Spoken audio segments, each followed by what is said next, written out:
Le monde du football a connu quelques bouleversements notables ces derniers jours avec le départ de quelques grosses têtes du football européen. Parmi eux, l'immense Zlatan Ibrahimović est peut-être le plus marquant de tous, tant il a construit un personnage qui semblait étranger à cet aspect émotionnel du football. Ibra laisse derrière lui une carrière riche, marquée par des moments extraordinaires que lui seul pouvait sortir de son chapeau. Retour sur 10 anecdotes zlatanesques du géant suédois.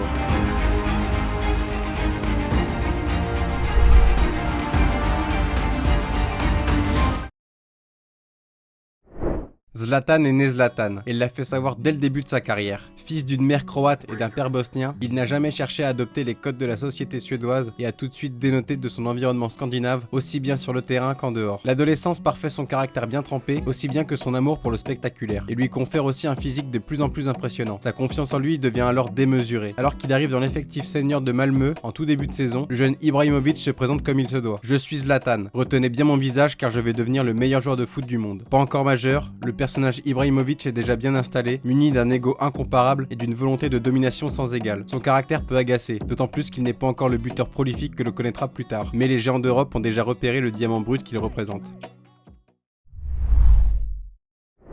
Et parmi ses prétendants, Arsenal et surtout Arsène Wenger sont venus aux nouvelles. En 2000, Zlatan est âgé de 17 ans et est évidemment enchanté de l'intérêt porté par l'un des mastodontes de la première ligue. Arsène m'a donné le fameux maillot rouge et blanc avec le numéro 9 et le nom d'Ibrahimović. J'étais tellement content que j'ai même posé pour une photo dans cette tenue. C'était un moment fantastique pour moi. Arsenal avait une belle équipe à ce moment-là et voilà qu'on me donnait un maillot spécialement pour moi. De quoi lui faire dégonfler son ego et lui donner un peu d'humilité? Pas vraiment. J'ai donc attendu que Wenger me persuade de rejoindre Arsenal, mais il n'a même pas essayé. Il ne m'a fait aucune proposition sérieuse. C'était plus, je veux voir si tu es vraiment bon, quel genre de joueur tu es, fais un essai. Je n'arrivais pas à y croire et j'ai dit, pas question. Zlatan ne passe pas d'audition. Si Wenger pourra légitimement regretter la décision prise par son jeune prospect, ce ne sera pas le cas de l'Ajax Amsterdam qui trouve un accord en mars 2001 pour signer le prodige suédois. Et le club néerlandais ne sera pas déçu du voyage.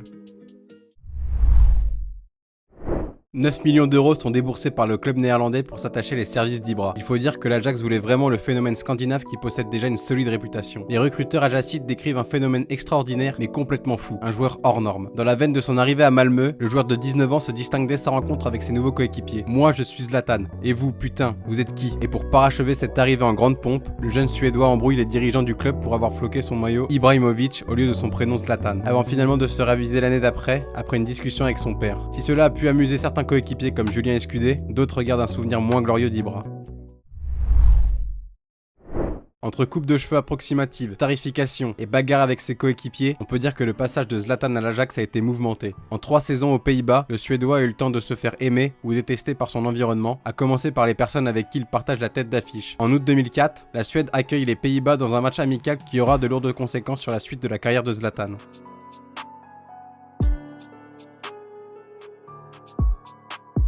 Celui-ci explose la cheville de son capitaine en club Van der Vaart, puis fête le but marqué sans s'excuser auprès de lui. La goutte de trop pour le Batave qui se plaint dans la presse. Ibra s'embrouille avec Van der Vaart à son retour à l'entraînement, au point que le club ajacide commence à trembler de la tournure des événements. Le coach Ronald Koeman convoque tout le monde pour régler l'affaire, mais c'est déjà trop tard. Zlatan est seul contre tous et bien décidé à gagner cette guerre d'ego. Écoute Raphaël, t'es un gringalet et si t'essaies de m'entuber, je vais faire pareil. Et la prochaine fois, je t'arrache la tête. Personne ne bronche devant les paroles sèches du géant suédois. Si Van der Vaart porte le brassard, c'est bien Zlatan qui agit en capitaine de l'équipe. Malgré tout, c'est bien lui qui est pressenti pour quitter le club amstellodamois. Et même devant une réalité qui semble se dessiner de façon évidente, Ibra sait surprendre son monde. Au soir du 31 août 2004, lorsque son coéquipier et ami de toujours Maxwell vient récupérer son titre de meilleur joueur du championnat, il apprend qu'Ibra part à la Juve, pour commencer une grande histoire en Italie. Il en faut peu à Ibra pour faire parler de lui en Serie A. Après 2 saisons intéressantes sous les couleurs bianconeri, la Juve est rétrogradée en 2ème division à la suite du Calciopoli. Zlatan entame alors un bras de fer avec ses dirigeants pour quitter le club et s'en va rejoindre l'ennemi interiste pour 25 millions d'euros. Le Suédois enchaîne les titres en remportant 3 Scudetti sur les 3 saisons qu'il dispute avec l'Inter. Malgré tout, son caractère bien trempé ne fait pas forcément l'unanimité au sein d'un vestiaire peuplé d'ego. Mais Zlatan sait se démarquer dans le vestiaire à sa façon. Et Olivier Dacour le raconte très bien sur la chaîne des réservistes. Pour célébrer son titre de meilleur buteur de Serie A en 2009 et remercier ses coéquipiers, Zlatan offre une montre gravée avec sa signature à tout le vestiaire. Entre classe, ironie et égocentrisme, on peut dire que ce geste représente bien le caractère complexe mais attachant d'Ibra. Après avoir conquis la Suède, les Pays-Bas et l'Italie, Zlatan s'attaque à l'Espagne en étant échangé avec Samuel Eto'o à l'été 2009. Il arrive alors dans un Barça intouchable qui vient de réaliser un sextuplé historique. À la tête de cette performance, Pep Guardiola vient de révolutionner le monde du football grâce à des choix de jeu forts et assumés qui ont précipité le départ de certaines grandes stars des Blaugrana. Alors, le Suédois peut-il s'intégrer dans ce contexte si particulier? Oui, car les premiers mois sont dans la lignée de la saison précédente avec la Super Coupe d'Espagne, la Super Coupe d'Europe et la Coupe du Monde des clubs remportée avant la fin de l'année civile. La Liga est aussi maîtrisée de bout en bout. 99 points et une seule petite défaite en 38 journées. Les couacs interviennent cependant en Copa del Rey, où le Barça est éliminé en 8ème de finale contre Séville et surtout en Ligue des Champions, avec la fameuse demi-finale perdue contre l'Inter de Mourinho. Dans un football qui juge aseptisé et ne laissant pas la place à la créativité, Ibrahimovic s'épanouit de moins en moins et se fait pousser sur le banc par les jeunes de la Masia, Boyan et Pedro, ce qui vaudra des altercations avec Guardiola dont il ne garde pas un bon souvenir. Et il le fera savoir. Les 6 premiers mois étaient fantastiques. Nous avions une très bonne relation, je voulais apprendre la façon de jouer du Barça. Après ça, quelque chose s'est passé. Je ne sais pas quoi et je ne le saurai peut-être jamais. Mais si quelqu'un a un problème avec moi, qu'il vienne me parler, comme un homme. C'était ridicule. Jusqu'à aujourd'hui, Ibra tient une rancœur tenace avec Guardiola, notamment sur le plan relationnel. Ce passage éclair au Barça représente sans doute l'un des plus grands échecs de sa carrière.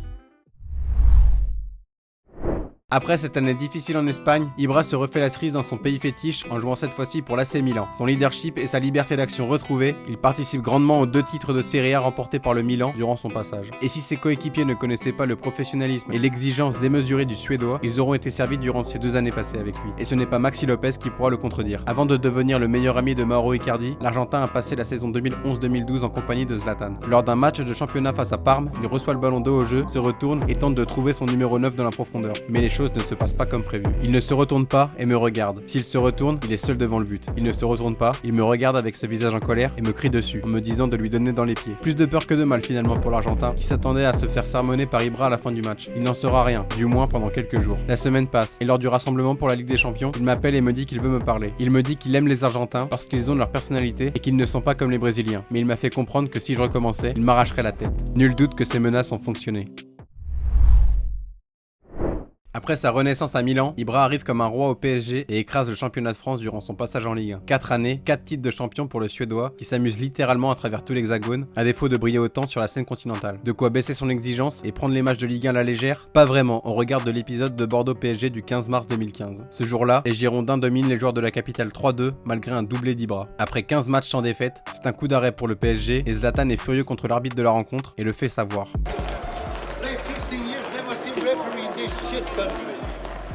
En cause notamment cette passe en retrait, récupérée à la main par Carasso.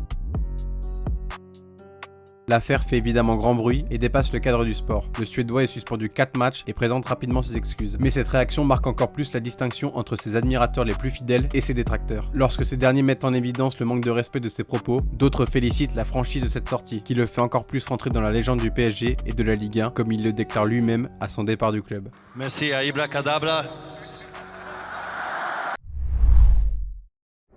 On a pu le voir précédemment, les arrivées comme les départs sont souvent des grands moments de la carrière de Zlatan. Alors, lorsque son passage dans un club est aussi marquant que ses 53 buts en 58 matchs avec le LA Galaxy, il faut s'attendre à ce qu'Ibra quitte le club sur un coup d'éclat. Ainsi, le 13 novembre 2019, Zlatan lâche un tweet légendaire pour annoncer son départ. Je suis venu, j'ai vu, j'ai conquis. Merci au LA Galaxy de m'avoir fait revivre. Aux supporters, vous vouliez Zlatan, je vous ai donné Zlatan. Je vous en prie. L'histoire continue. Maintenant, retournez voir du baseball. Malgré son absence de titre, Ibra a évidemment laissé une énorme trace dans un championnat en manque de grandes icônes comme il l'est. Et si Carlos Vela, star du rival du LAFC, a pu lui voler la vedette, notamment en éliminant le Galaxy en play-off, Ibra a rappelé avec un simple tweet que c'était lui le protagoniste de l'histoire. Il peut donc rentrer en Europe, terminer sa carrière tranquillement à l'AC Milan.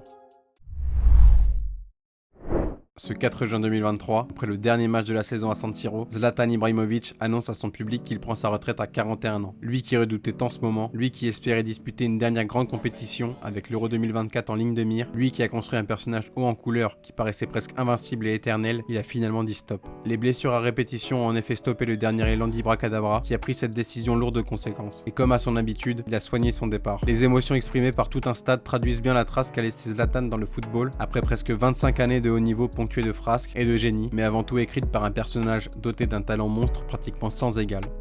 C'était Zlatan Ibrahimovic.